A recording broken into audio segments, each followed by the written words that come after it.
O Senhor esteja convosco. Ele está no meio de nós. Proclamação do Evangelho de Jesus Cristo segundo São Mateus. Glória a vós, Senhor.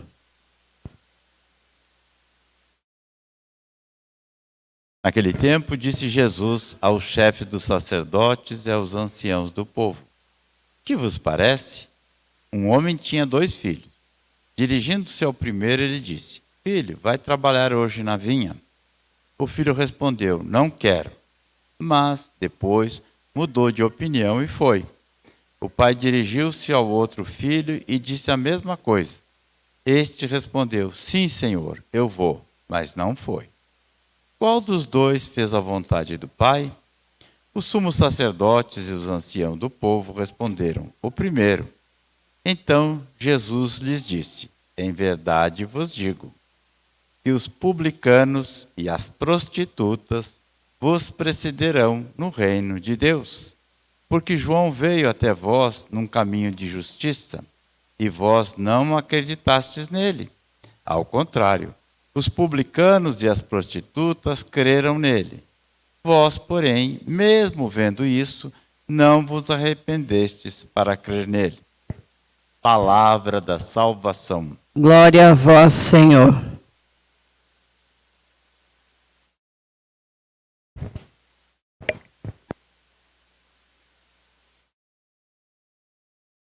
Em nome do Pai, do Filho e do Espírito Santo. Meus irmãos e minhas irmãs, que o Senhor vos dê a paz. Como é que nós ficamos ao ouvirmos essas leituras de hoje? Hoje, quando estamos, então, na 3ª semana do Advento, tempo de preparação, tempo de mudança de vida. É interessante porque passam os anos, passam os séculos e a humanidade parece que tem uma certa dificuldade de, primeiro, ouvir a palavra de Deus. Depois, deixar que essa palavra, então, mude a sua vida. Quando ouvimos nessa primeira leitura, o profeta Sofonias se dirige a Jerusalém, né? Numa linguagem bem simbólica. É Deus, então, chamando a atenção da infidelidade de Jerusalém. E aí, então, fala que virão gente de todos os lados a Jerusalém. E lá, então, vão prestar cultos ao Deus verdadeiro. Mas antes disso,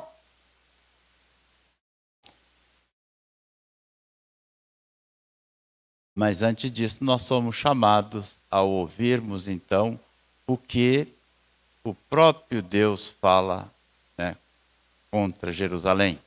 Porque não a cidade, mas as pessoas que compõem a cidade não ouviram todos os profetas e profetisas que vieram, né, antes de Jesus. E por isso, então, eles foram levados para a Babilônia e lá ficaram. Mas não ficaram sozinhos. A graça de Deus foi com eles. E foi a graça de Deus que os trouxe de volta para a terra prometida. E aí nós fomos chamados a nos perguntar: e nós, aqui e agora? Como é que nós estamos vivendo essa experiência desse Deus que é amor, misericórdia e compaixão? Antes das minhas férias, algumas missas eu falei que eu deixaria de fazer a homilia, como eu estou fazendo agora, de viva voz, para ler aqueles compêndios da liturgia das horas, porque eu tinha sido acusado de estar fazendo política na igreja e de estar usando o púlpito para fazer, então, politicagem. Coisa que eu nunca fiz, nem vou fazer, porque eu acho uma perda de tempo e uma coisa que não tem nada a ver com a nossa função de sacerdotes. Mas, no entanto, né, muita gente não, na realidade é uma minoria, como em todos os tempos, desde os primórdios da humanidade, onde o homem se junta em grupo sempre tem os prós e os contras, né? E eu sempre digo, no meu caso, o meu partido é o partido de Jesus Cristo. Para mim não me interessa quem é da direita nem quem é da esquerda, porque só a vontade de Deus é que vai prevalecer no final das contas. E ai de nós que não tivermos ouvido essas palavras e não tivermos mudado a nossa vida. Então, nesse tempo de advento, tempo de preparação para comemorarmos mais um Natal do Senhor, que veio, que vem e que virá sempre ao nosso encontro, quando então pedimos socorro para Ele. Como diz no Salmo, este infeliz gritou a Deus e foi ouvido.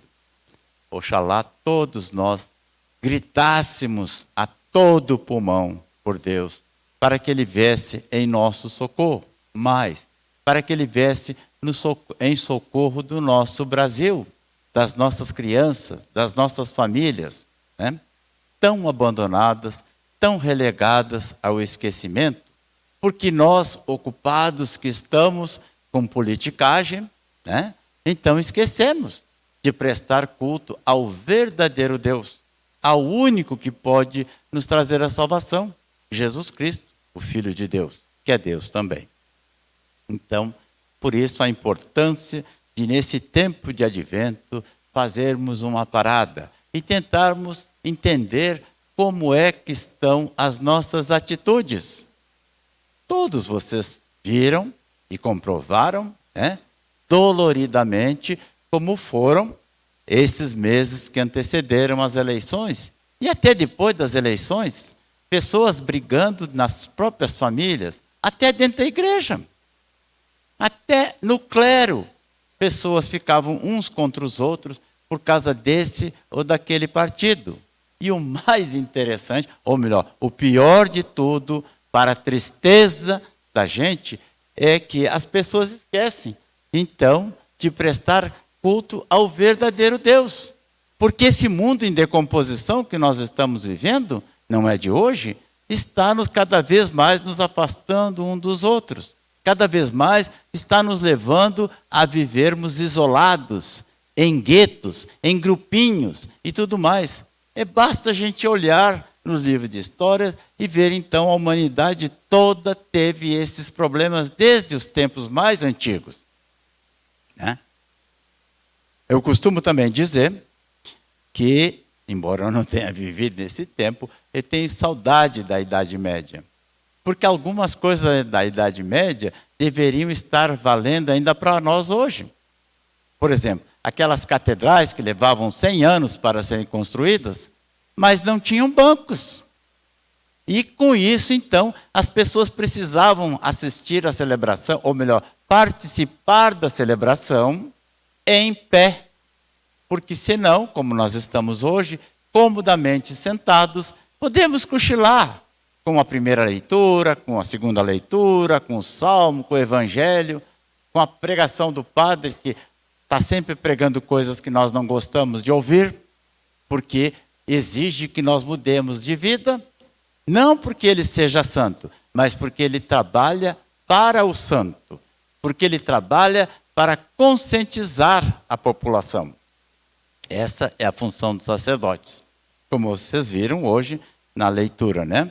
O próprio Jesus, quando prega, então, né, que um homem tinha 2 filhos e pediu, então, que o primeiro filho fosse trabalhar na vinha. E o filho resolutamente diz, não vou. Mas, depois, ele cai em si e vai trabalhar na vinha. O pai se dirigiu também ao segundo filho e pediu. E o filho, então, prontamente disse, sim, senhor, eu vou. Mas não foi. E aí Jesus pergunta, para quem? Para o chefe dos sacerdotes, para aquelas pessoas esclarecidas na lei de Deus, para aquelas pessoas, para aqueles judeus contemporâneos de Jesus, como até hoje, um judeu só se torna homem, né? Adulto, só se torna depois que nos 12 anos ele faz a sua profissão de fé. ele recita de cor e salteado os 5 primeiros livros da Bíblia, o Pentateuco. E a partir daí, então, ele é respeitado como um homem adulto. No entanto, Jesus estava falando para o chefe dos sacerdotes, para aqueles anciãos bem velhinhos, que deveriam, por obrigação, saber de cor e salteado a lei de Deus, a Torá. E, no entanto, o que aconteceu?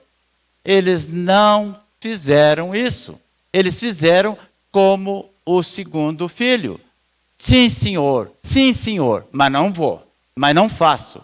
Eu finjo para os outros que eu sou piedoso, que eu sou cumpridor da lei, mas não cumpro. E aí ouvimos da boca do próprio Jesus, que chama a atenção daqueles seus contemporâneos, as prostitutas e os publicanos, os traidores do povo, serão os primeiros a entrarem no reino dos céus. Porque eles ouviram a pregação de João Batista, se arrependeram, se converteram. E vós, mesmo ouvindo tudo que eles fizeram, não se converteram. Não é ninguém a não ser o próprio Deus, o próprio Filho de Deus, chamando a atenção para essa coisa que acontecia no tempo de Jesus e acontece hoje também. Pior de tudo, nós estamos há 2000 e tantos anos desses acontecimentos. A Igreja Católica Apostólica Romana tem se desvelado para trazer para nós as leituras, sendo comentado todos os evangelhos, tendo o exemplo de todos os santos que nos precederam. E, no entanto, nós estamos no mesmo patamar, ou pior, porque ainda aqueles judeus, se não fossem aquelas pessoas da elite, o povo não tinha conhecimento da Bíblia, né? Porque tinha que trabalhar para pagar imposto para o Império Romano. Mas nós hoje não temos essa desculpa. Nós temos 2000 anos de tradição e de estudo das Sagradas Escrituras, quando o próprio Filho de Deus veio a esse mundo para nos dizer como devíamos viver. E aqui estamos nós, brigando por partido. E aqui estamos nós, brigando por cargos políticos, que nada mais são do que uma pouca vergonha para as pessoas civilizadas.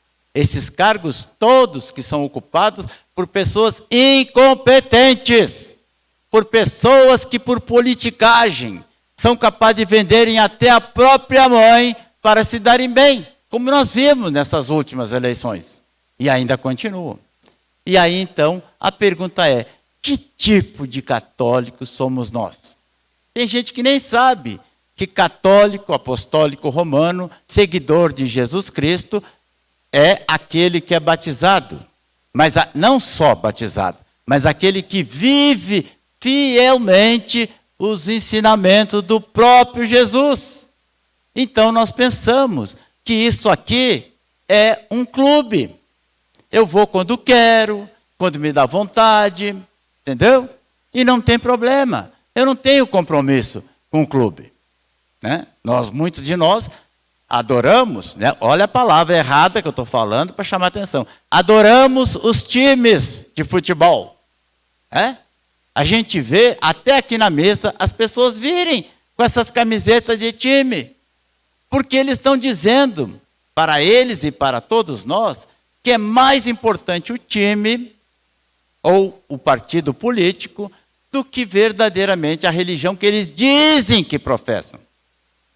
Então, a pergunta para nós é a seguinte: que tipo de religião nós estamos praticando? Nesse tempo que a igreja, então, dedica à preparação, esse advento, esse tempo de preparação para comemorarmos mais um Natal do Senhor. Aquele que veio, nasceu, viveu, ensinou, morreu e o Pai o ressuscitou para a nossa justificação. E nós ficamos só assistindo.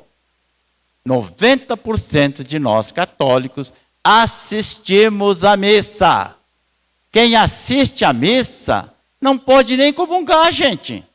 A pessoa nem é católica. A pessoa nem é nada. É pior, se ela fosse ateia ou ateu, era melhor, porque tinha uma decisão. Porque com Jesus, se eu ouvir Jesus, eu tenho que tomar uma decisão. Ou eu fico contra ou a favor a Jesus. Como nós gostamos de fazer na politicagem. Pensemos, meus irmãos, que tipo de religião nós estamos praticando? Quando ouvimos esse evangelho que fala então que as prostitutas e os publicanos entrarão no reino dos céus antes de nós, que muitos não poderão nem entrar no reino dos céus, ficarão do lado de fora, ocupados demais em querer ser feliz, essa felicidade que passa rapidamente, e esquecem a felicidade verdadeira de estarmos na casa do Pai para toda a eternidade. Louvado seja o nome de nosso Senhor Jesus Cristo. Louvado.